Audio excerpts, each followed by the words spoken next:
thank you Oh, so much for joining me, Yolanda Sokiri, fellow alchemist and gorgeous diva. I am not going to introduce you. You need to tell us more about you. Yes. Thank you. I am so grateful because what we do with others who are fellow members of an experience, I feel it always adds to it.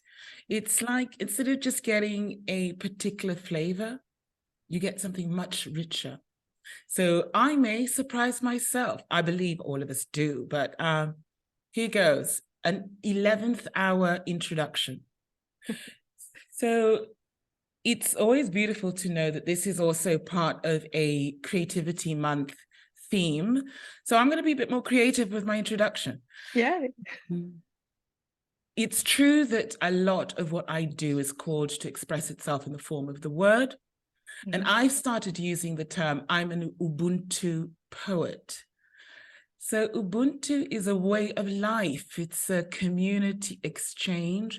It's deeply embedded in a culture.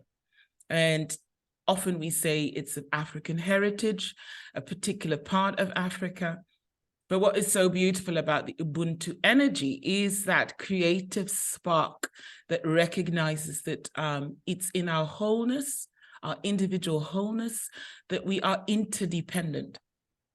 And in a sense, that's also how I express poetry. Poetry for me is a sacred expression. It's been named many a thing. And for me, it is artistic. For me, it is our being alive. It's that aliveness energy. For me, it's more than the word. For me, it's prose, it's love in action. For me, it is a form of awakening.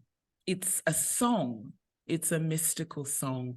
And so I often say to those who don't define themselves as poets that we are, by virtue of being human, we are part of a sacred poem.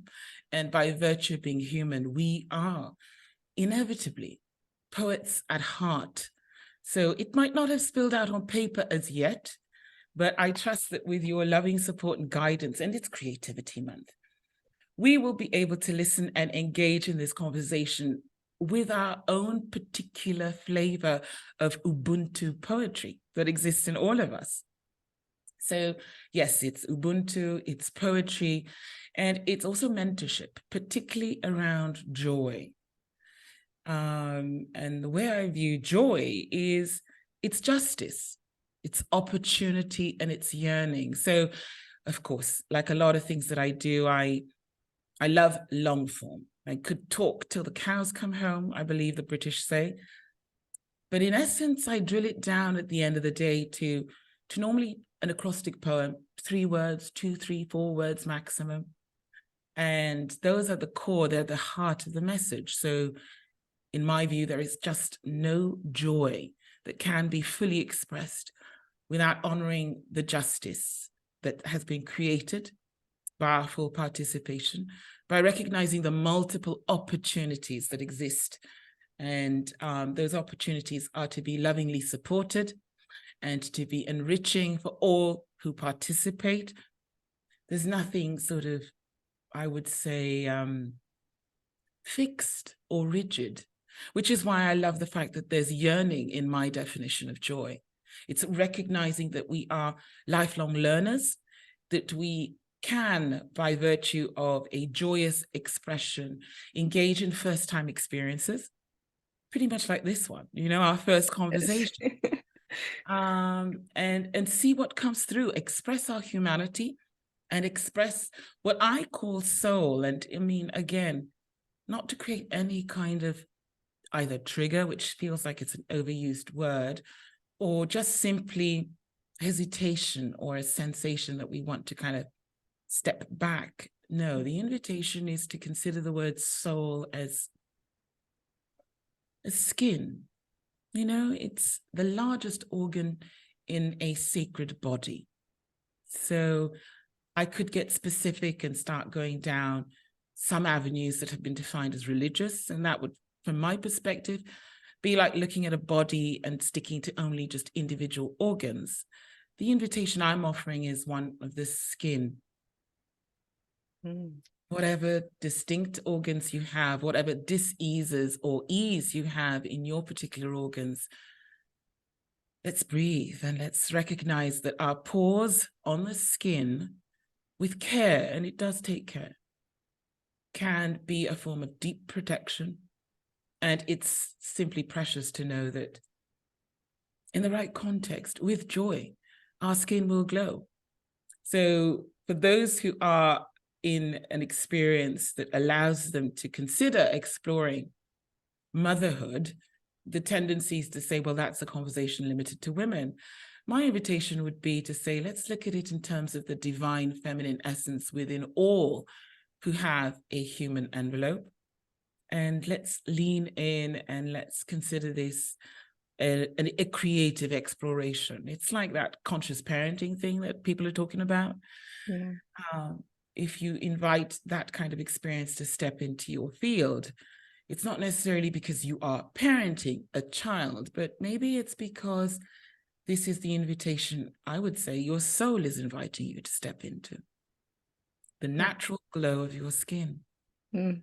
I love that. And Ubuntu is very close to my heart because it comes from my culture, really. And Ubuntu stands for I am because we are. And that's very much what the skin also does. It brings the sum of the parts together to make a bigger than those parts. So that's a glorious metaphor, and I love it. Thank you so much. And it's also, as we in the month of creativity, and I didn't know this when we decided on May being the month of creativity, is that it's named after the goddess Maia, who brings that creativity through myth as well to our stories and to our play and our engagement with the earth and with each other. And I so love what you do with words because I can't. But you take words and you put emphasis on different parts of them and then bind them together beautifully. I love your Instagram and any engagement that I have with you. I was lucky enough to meet Yolanda in, was it November last year, in Glastonbury. It was magical to just meet you.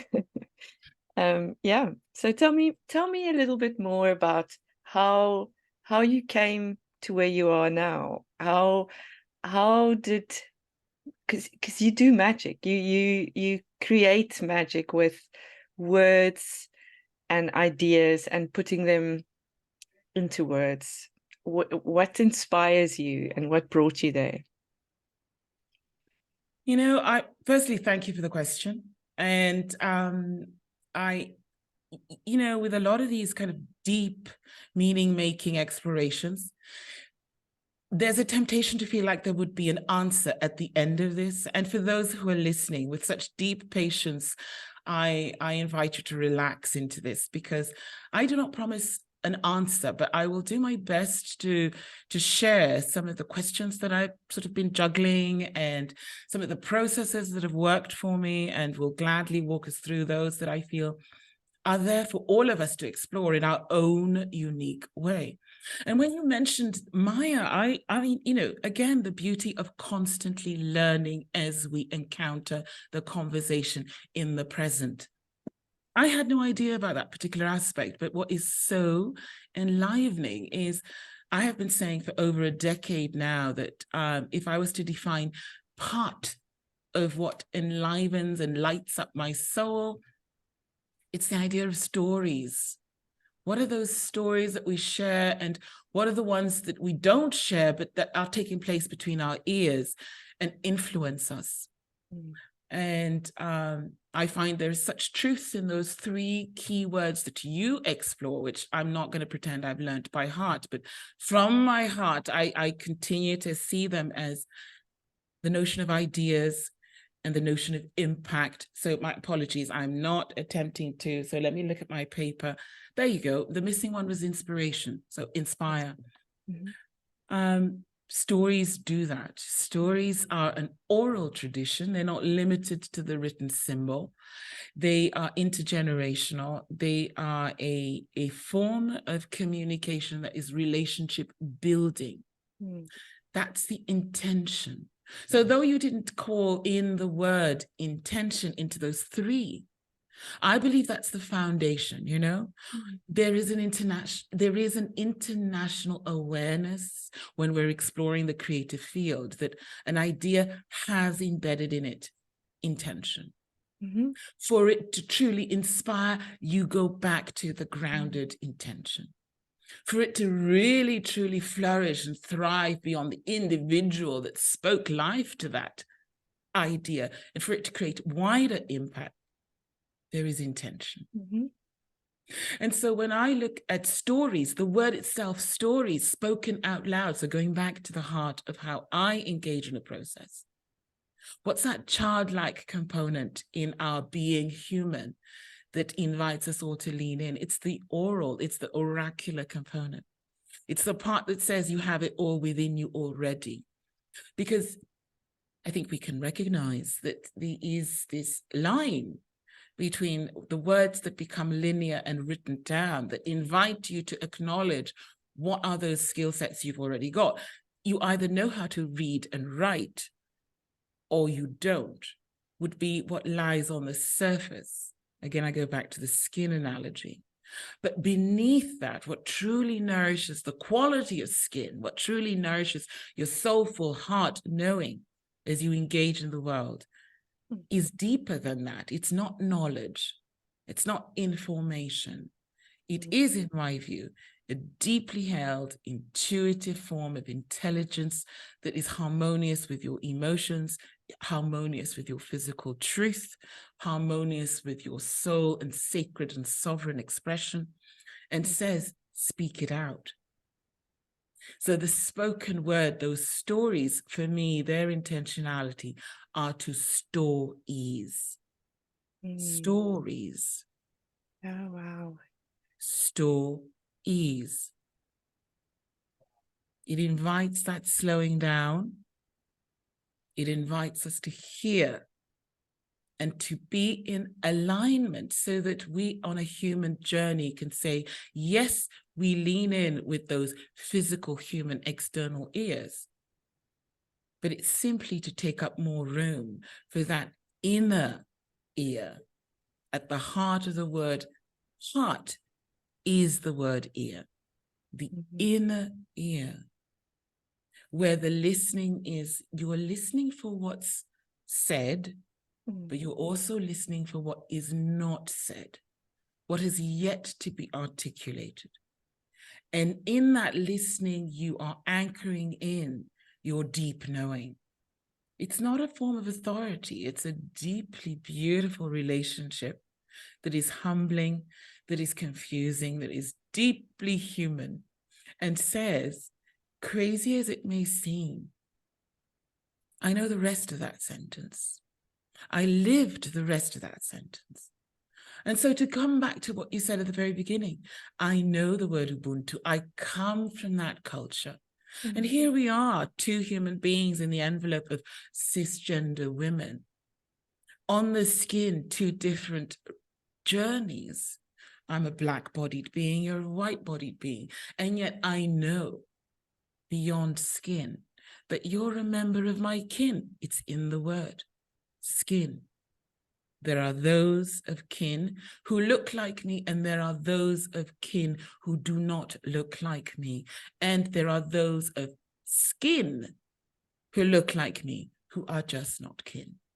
Yeah, I love that. I love that. I love the stories and the kin and the ear and heart, and that's your magic. It's bringing that inner knowing out so beautifully. Yeah, it's just it blows me away every time because I want to know more, and I want to experience more of it, and understand how do we connect, because that's a way of connecting, isn't it? It's these stories that we've been told, these these understandings that we think we have, but we don't really until someone connects it for us or reminds us what we already know and have forgotten. You know, I so understand your yearning. You know, I want to also understand this process and therefore be in a capacity to use that within the body of work that I'm called to do. And this is an invitation I'd invite everyone called to listen to this in whatever time that takes place. We have a yearning when we are in an encounter of this nature. It isn't too much to ask that we really listen to our inner yearning and listen to what comes to us at the time that it does. And so again, I go back and share with a lot of joy, Michelle. Each of these conversations are utterly unique. They're unique to the individual I'm with, and they are unique to the moment I'm experiencing, because life, a life force that is in the vessel, is vibrant, is in movement, is in evolution, and has no boundaries per se. It isn't, in honor of what we've just described as a story, it isn't a record keeping. It isn't saying that the first time this story was written and said it was like this, there was a pause then, and therefore I'm copy pasting and repeating. No. It is an invitation that is alive and takes in what is now. The amount of nourishment that you afford me as I relax into this experience, knowing that it feels so available, it feels so expansive, it feels so ordinary. There are so many codes that with 50 years of life, I can interpret. And again, I said a little earlier on, in my view, it's often said, well, transformation is so many things, but in part it's information. And it's partly the choice we use with what we do with that information. Well, I'm very specific, and aren't we all? And I like that sort of specificity of language. And I say, we can actually go through a process that's possibly offering a bit more richness. If we look at transformation as translate, it invites us to recognize that it's beyond language. I've walked in South Africa. I've lived in South Africa. I've laughed in South Africa. I have cried in South Africa. The land is part of the honoring. Where we are born and where we are listening to this experience. So to those who listen with that energy and compassion for themselves, we are human beings born through a portal. That portal invites us to be received. We may not have been received in the form of welcome we want, but may the stories we write now translate into an experience that welcomes us. And I say the word translate because that is partly the word late. Never seems to come at times with an honoring of just how late it feels.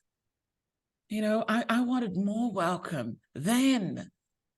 And as a grown folk adult in the 50s, it's been a journey to recognize what was, accept that there's a part of my mind that always will continue to say phrases like, that was late, didn't come in time, I'm late, I should have, could have, would have, those kind of phrases.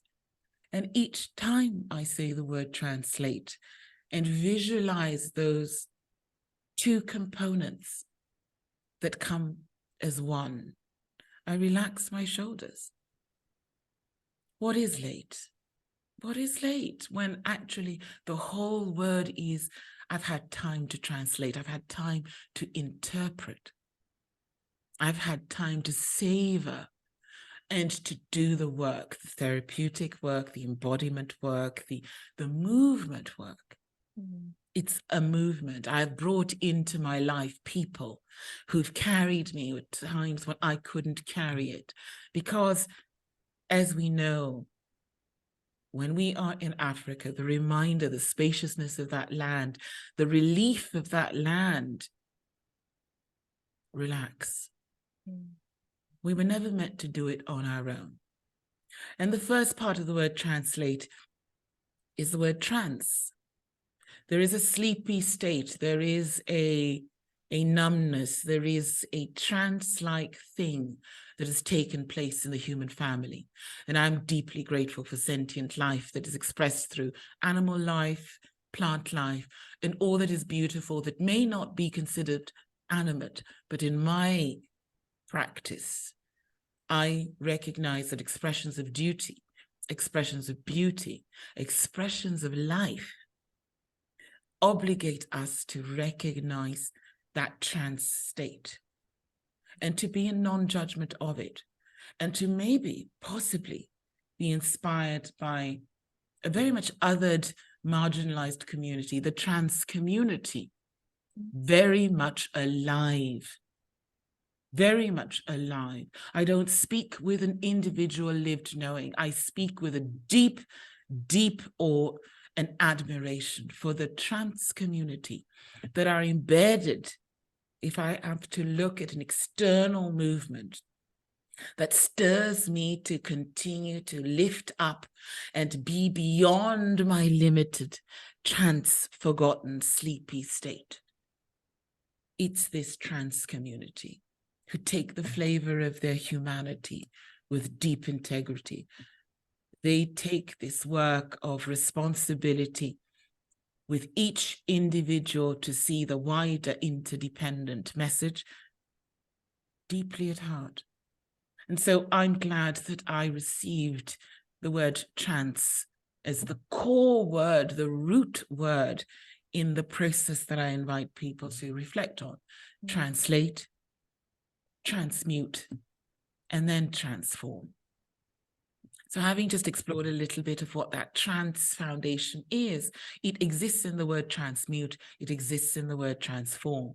Some things, like all children know, are there, and we are felt into, we are allowed to experience a sense of security because we're not always having to interpret.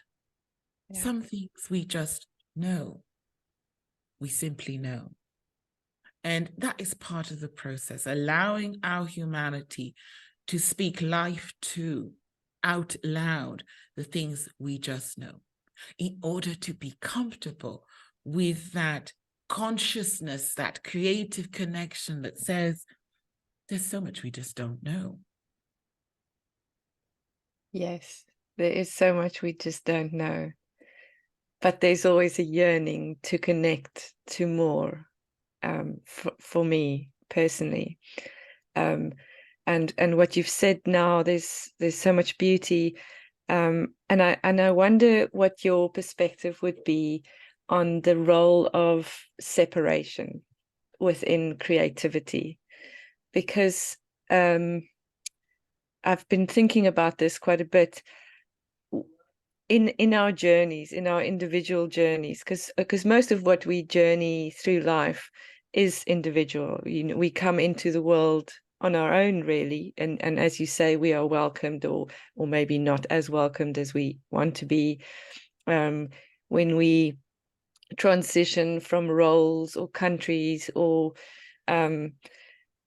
experiences, we do it alone, because our perception of it is alone, and we often in this creative process have to separate ourselves from judgments, our own judgments, others' judgments, and to be able to create truly uniquely, we can't be too influenced by those things. So yeah, how do you see the role of separation, our own separation? It's a beautiful question. I could sit with that question for the rest of my life. And I will do my best to put justice to the answer that wants to surface. I do not know. And I would argue, I do not need to know. But I will go back to maybe putting some more words to some of the tenets I work with, some of the pillars that support me. I said it's so important to speak out loud, that oral component that honors the childlike thing. I know something, that cherished childlike state. And one of the things I have journeyed through, it's a lived experience around this separated state, is on our physical body as a human being, there are several organs that are on the surface, visible to all. And yet the machinery and the creativity of this experience is, for the majority of parts, utterly invisible. It's within. You know, I can talk at the heart, I can hear the heartbeat, I can pulse into things, but I'm not holding my heart visibly for you to see. And human beings, those who are most creative, learn to walk that edge walk, to be in that way showing, to be in that alchemical, mystical, and yet deeply grounded space with practice. There is a gesture, a form of generosity and kindness, a grace that you afford yourself when you state what you see and speak it out loud. So I have often said our eyes are part of what causes the separation. And there is a sacred generosity that we can afford ourselves when we recognize that our eyes will compare, our eyes will distinguish, our eyes will cause an experience to be a memory, and our eyes will do that. And yet, that same tool that does that for us comes in two parts. If only one eye is functioning, we have not got the full 3D and 5D and beyond experience. What we view is skewed. If we live this world believing that to see and experience and take on an experience fully, we do so only with the eyes, the two eyes, then we have failed to recognize the role of the nose, one component, one part. And just as we begin to get more confused about the nose and the sacred part in that nose, which is the no, what is your sovereign no in comparison to your sacred yes of the eyes, you're reminded that the nose continues to honor the two parts, two nostrils. One nostril and a nose would not give you a full experience. We smell our way into bullshit, we smell our way out.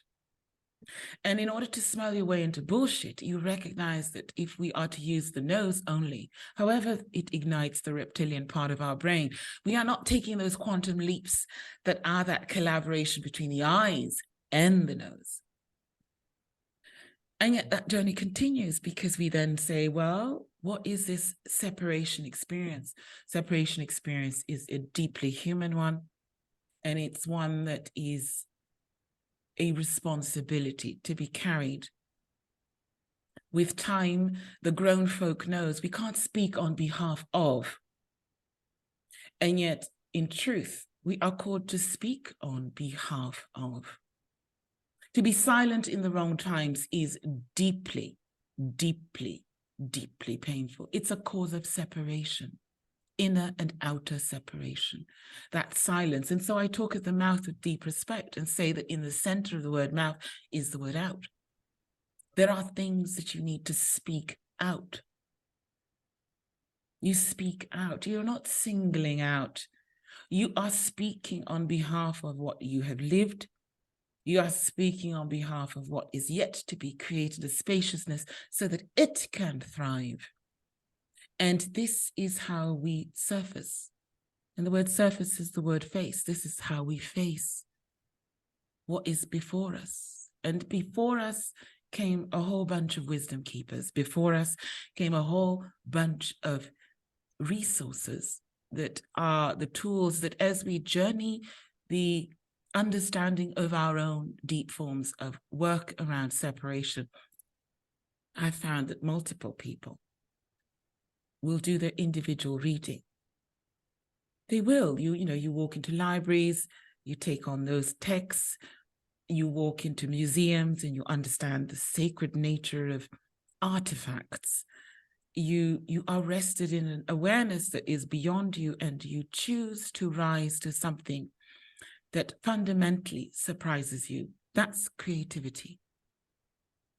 If it hasn't knocked your socks off because you thought you were going down one path and something else emerges, then you may not be being creative. You may still be gathering information.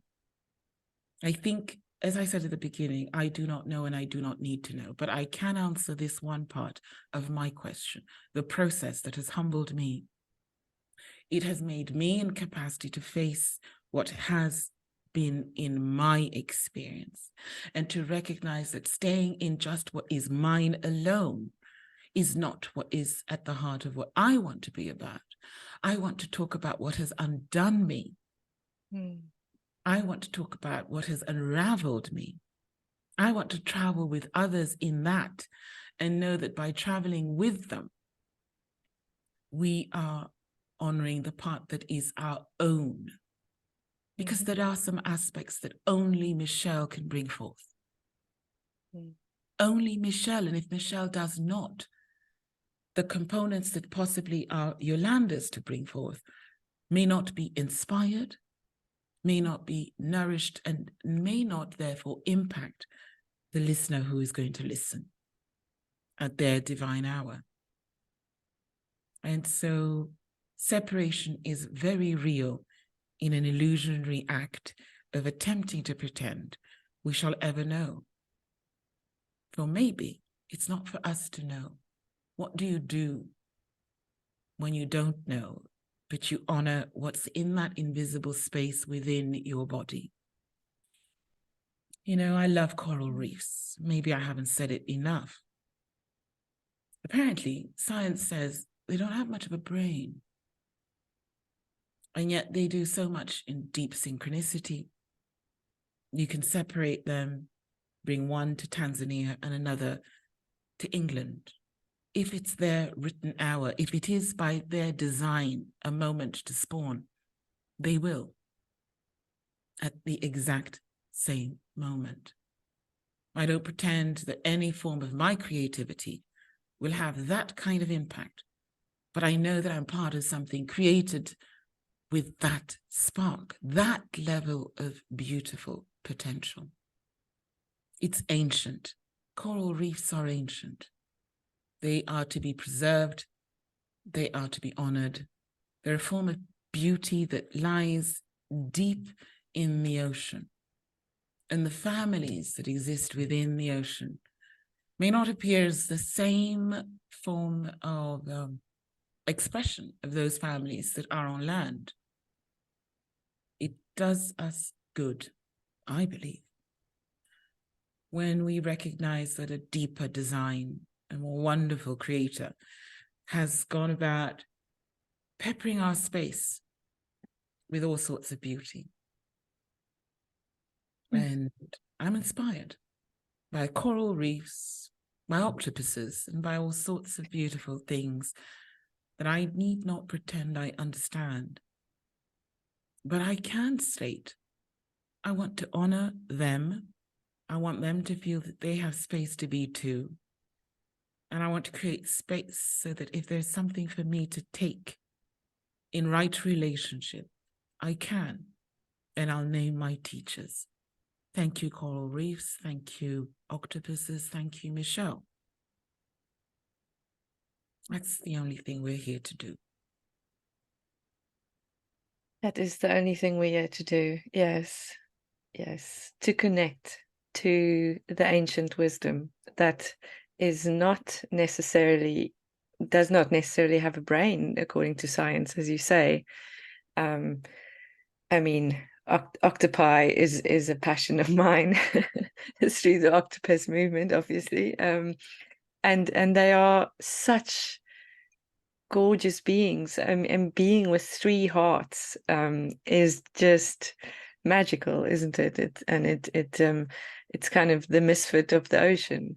It can do all these amazing things, but we're so focused on, or not we, society can be so focused on the how do we measure things? What is this? And how can we farm it? They now want to farm octopus because they can. So in that aspect, to connect to that ancient wisdom and to separate ourselves from the kin that we don't want or don't want to be part of is, I think, a mission in life to create our tribe of inspirational, impactful intentions. I couldn't agree more.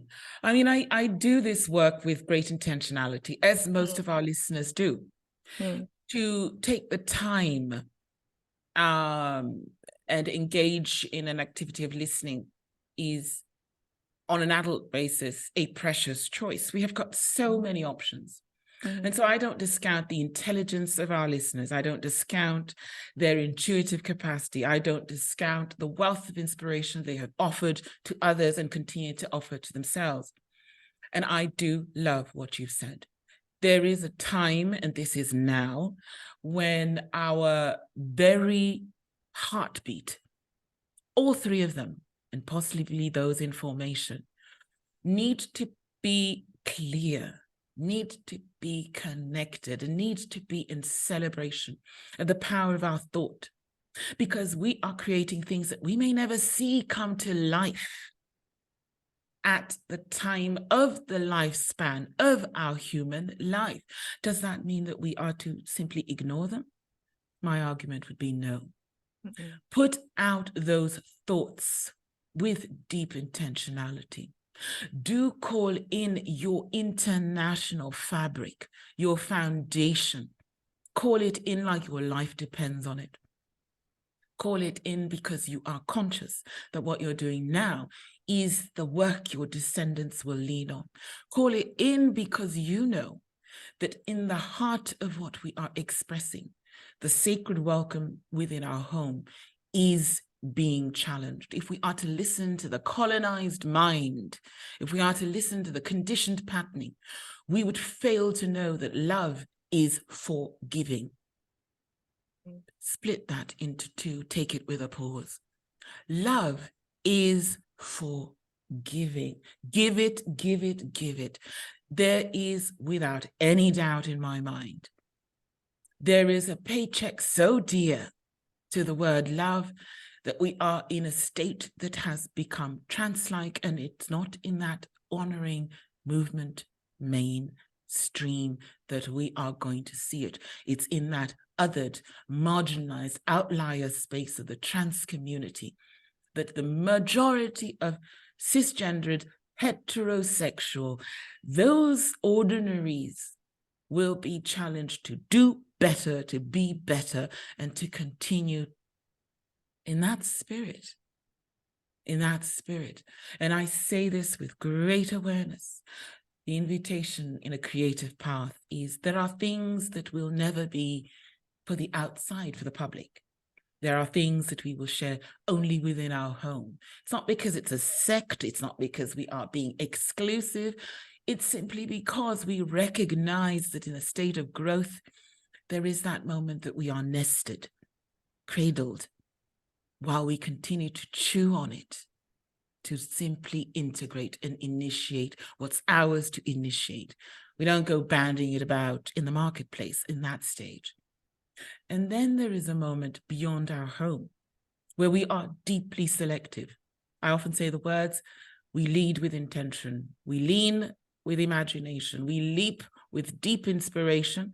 We can only leap with deep inspiration. If it's simply a leap of imagination, unfortunately, the human remains blocked with what's between their ears. Their brain will flash back to memories of the past, and we will freeze like the simple animal being that we are.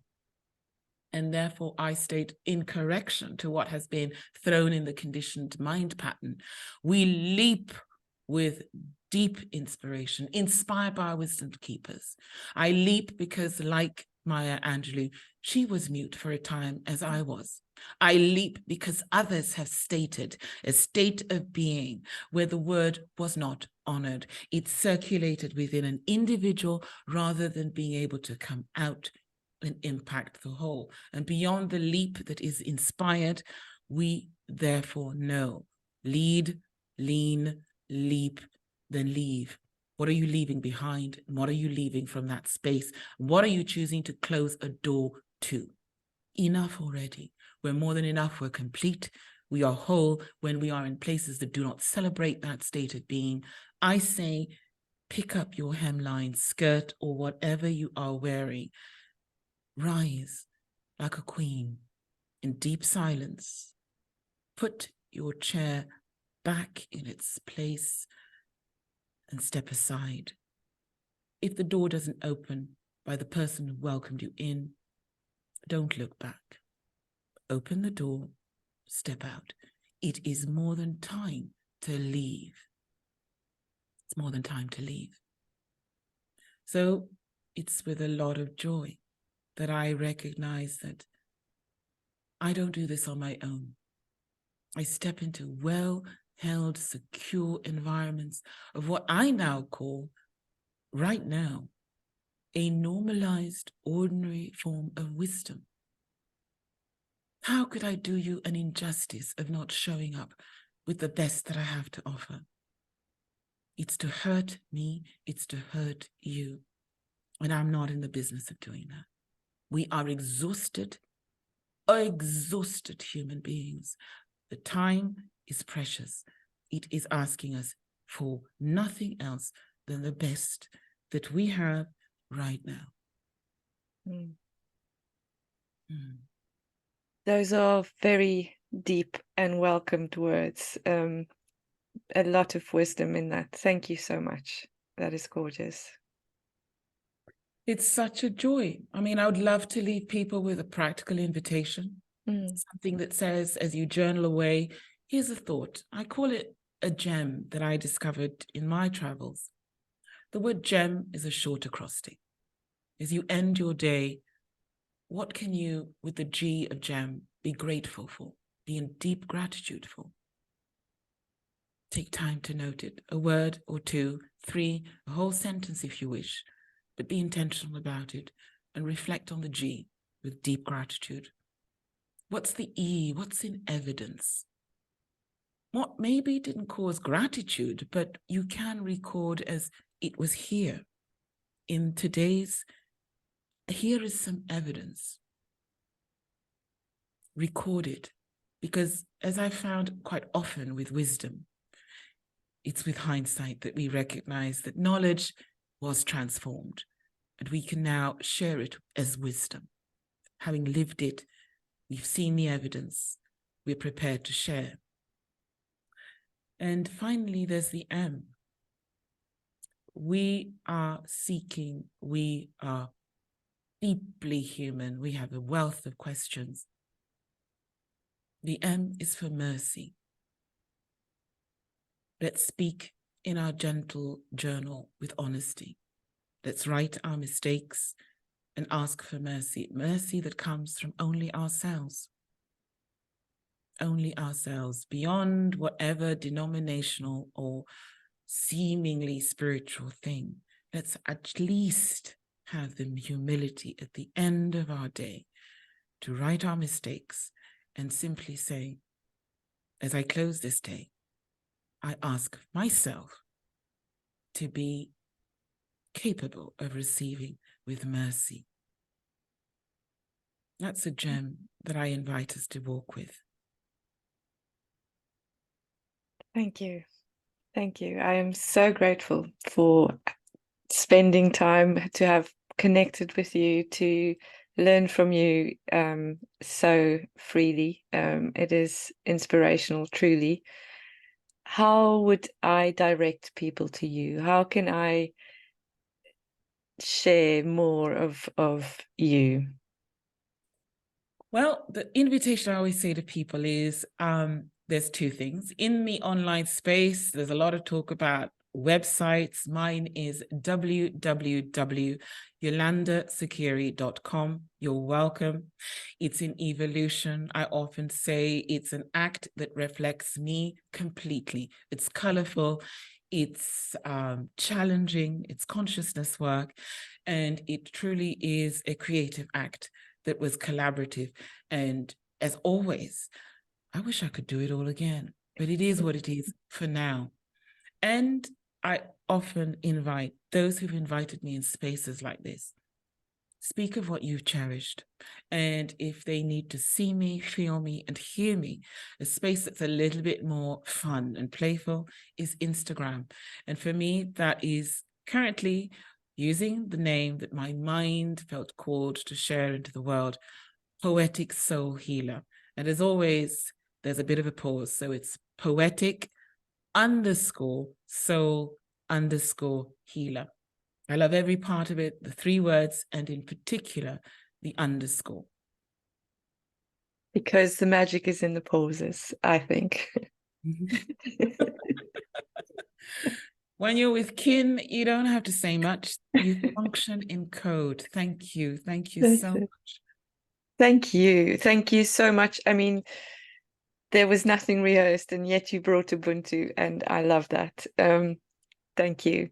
Yolanda, I can't wait for our next engagement, and hopefully we can do this again soon. It will be a privilege. I feel honored. Thank you so, so much. Thank you.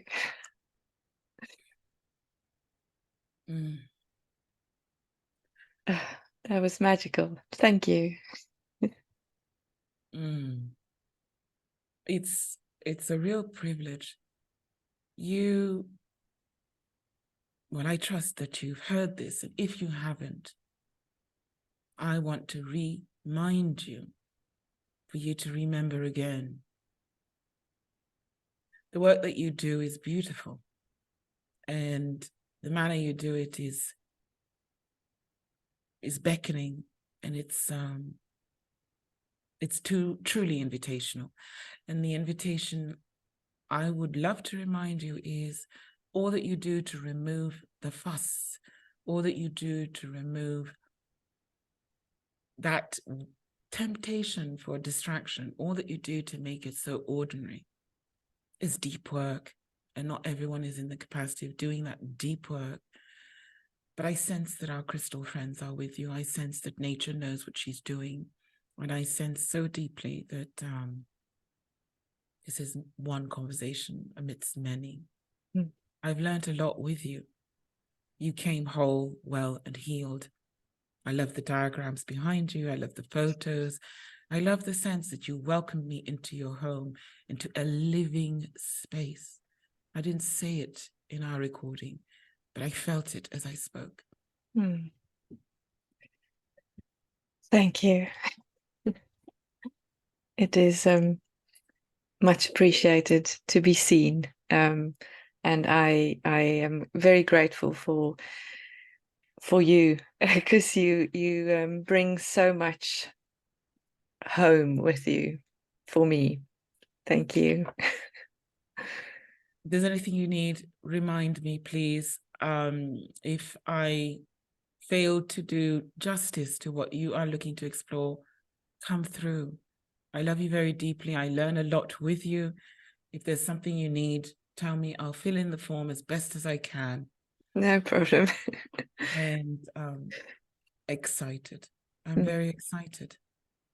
Me too. Me too. And I do hope we can do these every now and then, because I'd love to share more of your magic and wisdom. And I strongly believe we have people that remind us along the way, and you're one of those. So thank you.